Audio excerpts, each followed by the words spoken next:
अष्टम श्रेणी विज्ञान पढ़ा चैप्टर 2 अणुजीव केते उपकारी और केते अपकारी तार पार्ट 2 वीडियो करवा कौन अच्छी देखा।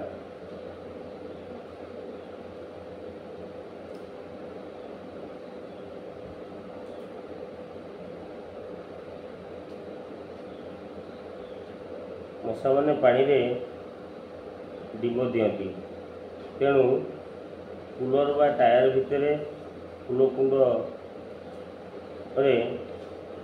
पानी जमी जमिकी न रही आम दृष्टि देवा दरकार। आम बासगृह चारिपाखे परिवेश को सफा सुतरा आ सुखिला रखापी मशार वंश विस्तार को अटकाइवाई चेष्टा करवा। मलेरिया ज्वर निराकरण कौन कौन सब पदक्षेप नि जाना। मनीष को प्रभावित कला भाई केतक साधारण रोग सेगुड़िकर विस्तार एवं यही सब रोगी ठार दूरे रही केतक साधारण पद्धति लिखा बुझेगा।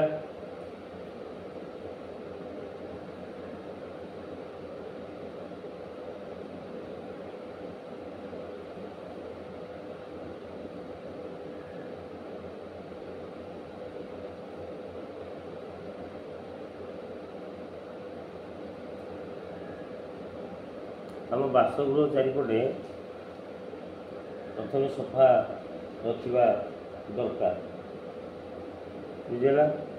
पूरा सफा रखले कौन हम ना मशा माछी वंश वृद्धि हो पार ना। मलेरिया ज्वर निराकरण कौन कौन सब पदक्षेप नब पड़ा। मनीष को प्रभावित कला भाई केतक साधारण रोग सेगुड़िकर विस्तार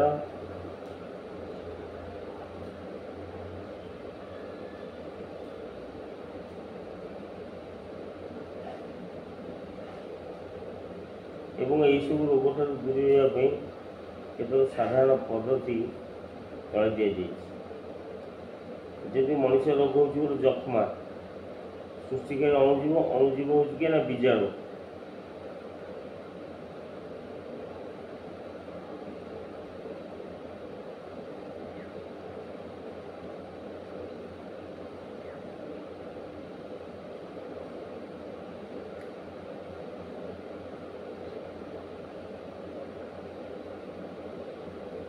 पशु मान अणुजीव मानकर अणु जीवजंतु जो रोग देखा जाए सेगुड़िक जाना।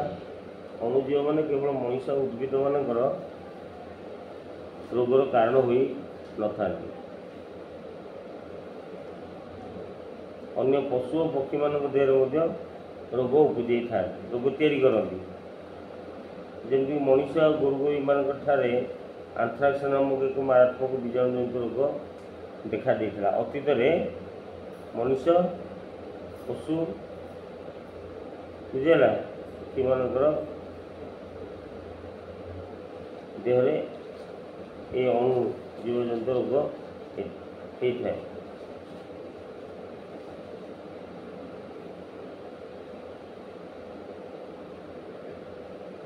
ये जो गोरु गाई मान आंथ्राक्स नामक रोग ये बहुत मारात्मक रोग अटे। गाई गोरु मान फाटुआ रोग गोटे हूँ फुट एंड माउथ डिजीज।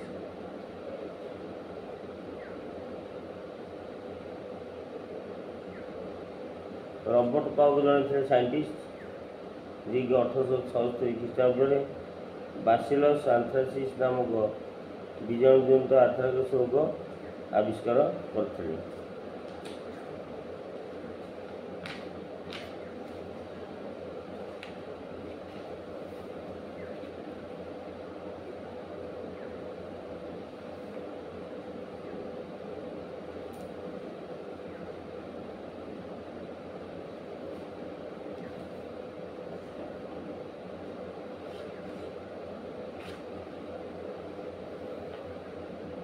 उद्भिद मानक अणु जीवजंत रोग आम पार्ट 2 वीडियो रे करवा।